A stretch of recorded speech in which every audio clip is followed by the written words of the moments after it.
सुंदर काली बहू। कल्याणी की बहू जानवी का रंग काला है। बावजूद इसके जो भी उसे देखता तो उसकी तारीफ किए बिना नहीं रह पाता, क्योंकि वो बहुत सुंदर है। लेकिन कल्याणी और उसका बेटा प्रेम जानवी को अपने घर के लायक नहीं समझते हैं और हमेशा अपनी किस्मत को कोसते रहते कि उन्होंने इतनी काली लड़के से शादी क्यों की। क्या जानवी अपनी सास और पति के दिल से काले रंग को लेकर घृणा के भाव को निकाल पाएगी, या हमेशा उनकी संकीर्ण मानसिकता का शिकार होती रहेगी? माँ, मैं 3-4 दिन के लिए शहर से बाहर जा रहा हूँ। जानवी से कह देना कि मेरी ज़रूरत का सारा सामान रख दे। क्यों बेटा, ये अचानक तेरे बाहर जाने की योजना कब बन गई? माँ, हमारे ऑफिस की तरफ से एक प्रोग्राम हो रहा है जिसमें सभी एम्प्लॉयज़ को अपने परिवार के साथ वहाँ जाना है। अच्छा, तो बेटा तू अकेला ही जा रहा है? तो किसे लेकर जाऊँ माँ? आप जा नहीं सकती और आपकी बहू कहीं जाने लायक है नहीं। अगर मैं अपने साथ इसे वहाँ पर ले गया तो सब मेरा मजाक उड़ाएंगे। बेटा बात तो तू ठीक बोल रहा है। माँ, आपको पता है मेरे दोस्तों की बीवियाँ दूध की तरह गोरी हैं। पता नहीं क्यों आपने मेरी शादी इससे करवा दी। अरे बेटा, अब हो गई तो हो गई शादी, लेकिन क्या कर सकते हैं। चल मैं बोल देती हूँ जानवी को कि तेरा सामान पैक कर दे। प्रेम थोड़ी देर बाद घर से निकल जाता है और 3 दिन बाद देर रात को अपने घर आता है। उसके साथ उसके कुछ दोस्त भी होते हैं। तभी वो जानवी को आवाज़ देता है। जानवी, जानवी। जी, आपने बुलाया? जानवी, मेरा सामान कमरे में रख दो और मेरे दोस्तों के लिए चाय बना कर लाओ। जानवी प्रेम का सामान लेकर चली जाती है और थोड़ी देर बाद सभी के लिए चाय बनाकर ले आती है और प्रेम के दोस्तों को चाय देकर चली जाती है। तब उसका एक दोस्त कहता है, प्रेम, ये कौन है? प्रेम झूठ बोलते हुए कहता है, अब ये हमारी नौकरानी है। वो माँ घर में अकेली रहती है ना, तो मैंने इसे घर में रखा हुआ है। कमाल है, हमें तो लगा तेरी वाइफ है। ये और मेरी वाइफ? ऐसा कैसे हो सकता है?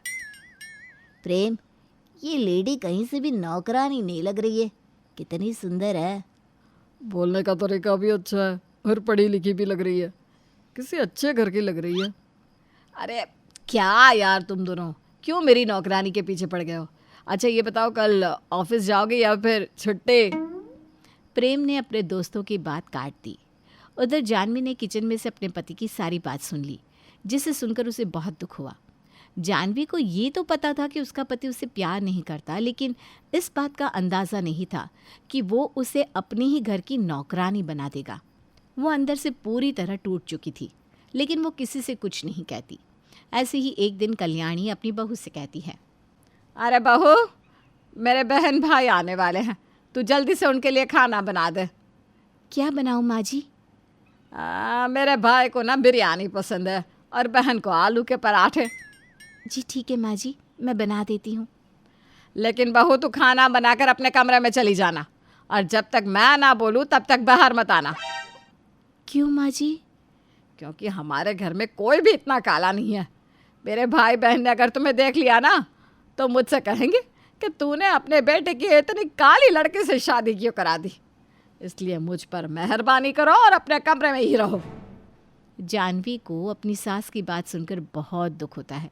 वो खाना बनाकर अपने कमरे में चली जाती है।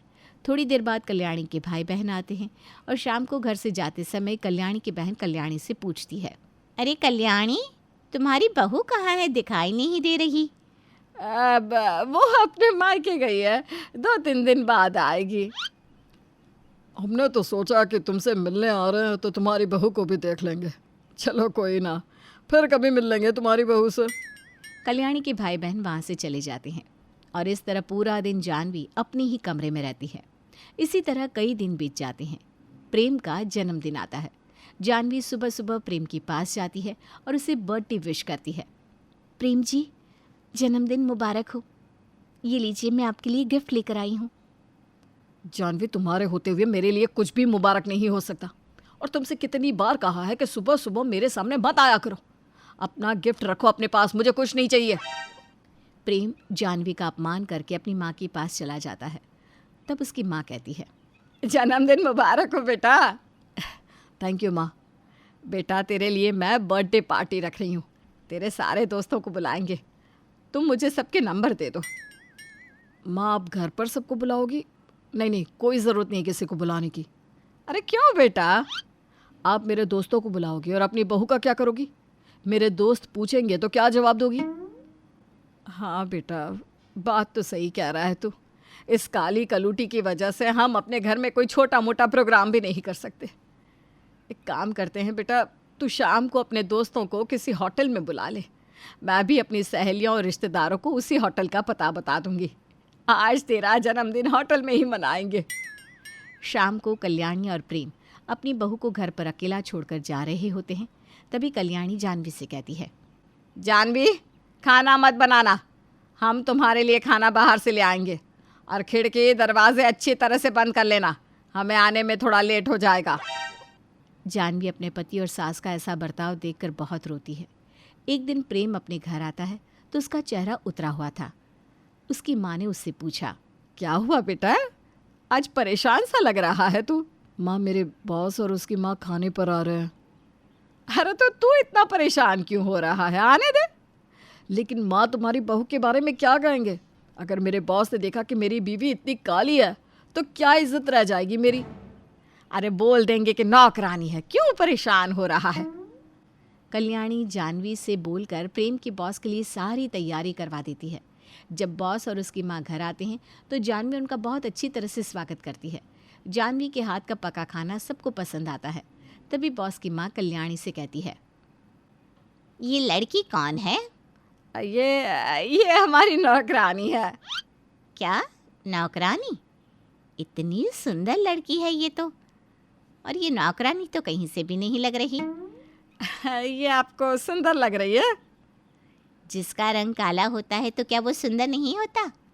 अरे इसके नैन नक्श तो देखो, कितनी प्यारी है। कल्याणी बॉस की माँ की मुंह से अपनी बहू की सुंदरता की बात सुनकर हैरान रह जाती है। तभी बॉस की माँ दोबारा से कहती है, कल्याणी जी, मुझे और मेरे बेटे को ये लड़की बहुत पसंद है। आप इसके माता पिता से मेरे बेटे की शादी की बात चलाइए ना। बहन जी, ये क्या बोल रही हो आप? बहन जी, आप इतनी हैरान क्यों हो रही हो? नौकरानी है इसलिए? देखिए, हमें इस बात से कोई फ़र्क नहीं पड़ता कि वो क्या है। हमें लड़की बहुत पसंद है। आप इसके घर वालों से शादी की बात चलाइए। बॉस की माँ की बात सुनकर प्रेम बोल पड़ा, अब वो बात नहीं है मैडम, ये लड़की पहले से ही शादीशुदा है। प्रेम की बात सुनकर बॉस की माँ को बहुत दुख हुआ और वो कहने लगी, शादी हो चुकी है तो फिर क्या कर सकते हैं। लेकिन ये लड़की है बहुत सुंदर, कितनी प्यारी है। खाना भी बहुत अच्छा बनाया है। बात करती है तो रस घोल देती है। बहुत खुश नसीब होगा इसका पति और इसके ससुराल वाले, जिन्हें ऐसी लड़की मिली। बॉस की माँ की बात सुनकर कल्याणी और प्रेम को पहली बार ऐसा लगता है कि वो जो कह रही हैं वो ठीक कह रही है। कल्याणी ने अपनी बहू को और प्रेम ने अपनी बीवी की सुंदरता को कभी देखा ही नहीं था। उन्होंने तो बस उसके रंग को ही देखा। कल्याणी और प्रेम एकटक जानवी को देखे जा रहे हैं और जानवी चुपचाप अपने काम में लगी है।